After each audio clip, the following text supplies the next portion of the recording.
घडणार होत ते आत्ताच घडलं, दादागिरीला मोडून काढलं.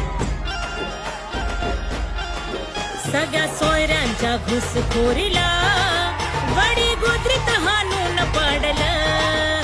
सगळ्या सोयऱ्यांच्या घुसखोरीला